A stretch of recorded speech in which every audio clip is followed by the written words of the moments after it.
ಸಂಪೂರ್ಣವಾಗಿ ಉಸ್ತುವಾರಿ ಸಚಿವರ ಕೈಗೊಂಬೆ ಆಗಿರೋದ್ರಿಂದ ಕಾನೂನು ಸುವ್ಯವಸ್ಥೆ ಸಂಪೂರ್ಣ ಹದಗೆಟ್ಟಿದೆ, ಇನ್ನೂ ಹದಗೆಡುವಂತಹ ಸ್ಥಿತಿಯಲ್ಲಿದೆ. ಇದು ಒಂದು ಬೆಳಕಿಗೆ ಬಂದಿರುವಂತಹ ಒಂದು ಪ್ರಕರಣ.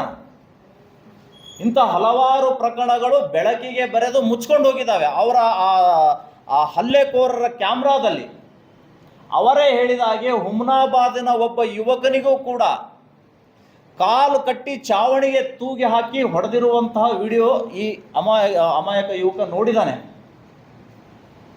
ಈ ಹಿಸ್ಟ್ರಿ ಏನಿದೆ ಅಲ್ಲ ಇವ್ರದ್ದು, ಎಲ್ಲ ಹಿಸ್ಟ್ರಿಯನ್ನು ತೆಗೆದು ಹೊರಗಡೆ ಹಾಕಬೇಕು. ಅವತ್ತು ಅವ್ರು ಹಲ್ಲೆ ಮಾಡಬೇಕಾದ್ರೆ ಗಾಂಜಾ ತಗೊಂಡಿದ್ರಂತೆ, ಆ ಗಾಂಜಾ ಎಲ್ಲಿಂದ ಬಂತು ಅದನ್ನು ತನಿಖೆ ಆಗಬೇಕು. ಅವ್ರ ಹತ್ರ ಮಚ್ಚುಗಳಿತ್ತು, ಆ ಮಚ್ಚುಗಳು ಎಲ್ಲಿಂದ ತಂದ್ರು ಅದು ಕೂಡ ತನಿಖೆ ಆಗಬೇಕು.